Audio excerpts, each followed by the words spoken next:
Sometimes the biggest truths about our own lives are hiding in plain sight, right there in the stories we absolutely love. Today, we're going to unpack a really powerful one. We're looking at how the world of a matrix can give us a whole new way to think about addiction and the incredibly tough journey of recovery. And it all kicks off with this really simple personal idea. This isn't some clinical study, right? It's just a thought connecting a massive sci-fi movie to a really quiet personal struggle. And that's what makes this whole metaphor so powerful and honestly so real. So, the whole thing starts with what Morpheus in the movie calls a splinter in your mind. It's that nagging feeling deep down, you know the one, where everything on the surface looks totally fine, but you just know something is fundamentally wrong. Think about Neo at the beginning of the movie. He has a decent job, a normal life, but he just can't shake this feeling that the world isn't real. Well, in the world of addiction, that's the same feeling. It's that little voice whispering that the life you're living, it isn't really yours. The choices you're making aren't really your choices. And that leads us to what the Matrix actually is. I mean, it's not some horrible, obvious prison with bars on the windows. No, it's designed to be comfortable. It's built to give you everything you think you want, all while it's secretly draining your real self away. And man, this is where the metaphor just gets razor sharp. Okay, so look at this breakdown. It's all about the contrast. Addiction almost always starts with a promise. On the left, you see what it's offering: a boost of energy, some relief from the stress, confidence, a way out. It feels like the answer, right? But then there's the reality, over on the right. You're not actually choosing anymore. The system is literally feeding on you.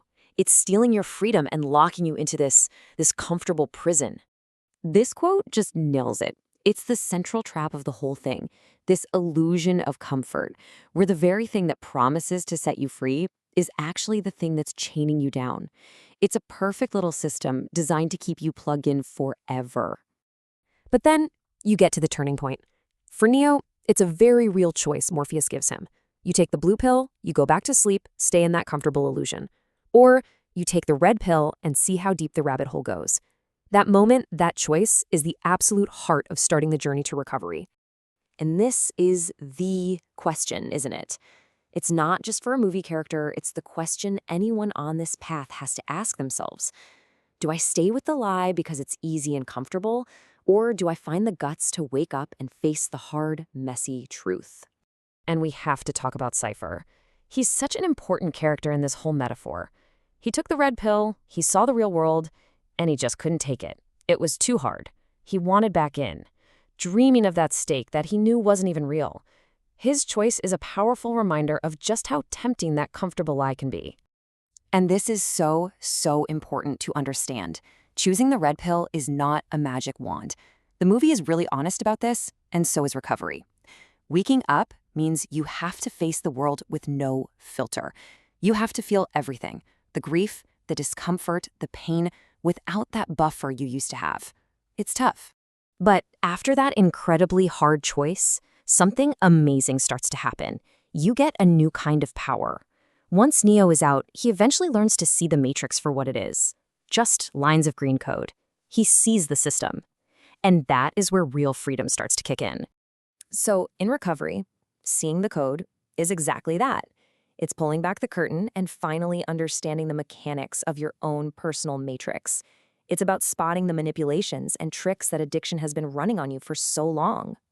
So what does this code actually look like? Well, it's all the stuff running in the background. It's your personal patterns, your triggers. It's the stories you've been telling yourself to make it all okay. And this is a big one. It's seeing the cravings for what they are. Just signals from the system, not things you actually need. And this is the game changer. Just like the agents in the movie kind of lost their hold on Neo once he understood the rules of their world, the patterns of addiction start to lose their grip on you once you see them for what they are. That awareness, it becomes your superpower. You can't unsee the code. Which brings us to the payoff. Yeah, the real world in the movie is tough. It's cold, it's a constant fight, but it is real. And the fight for that realness, for that freedom, that's what makes life worth living. So let's just put it side by side one last time. The Matrix, addiction, is comfortable, sure, it's controlled, but it's all an illusion. The real world of recovery, yeah, it can be uncomfortable, but it's real. And in that reality, you're the powerful one. You get to be in control. And it all comes down to this. This is the Declaration of Independence. It's choosing the hard, messy, beautiful truth over a comfortable lie that's slowly destroying you. It's choosing to fight for a life that is truly yours, no matter how hard that fight is. So let's just end on this thought. This whole metaphor, it's more than just a cool idea. It's a message of hope. If you feel like you're waking up right now, if this sounds like you, just keep going. The waking up part is the hardest, but the real world, it is absolutely worth it.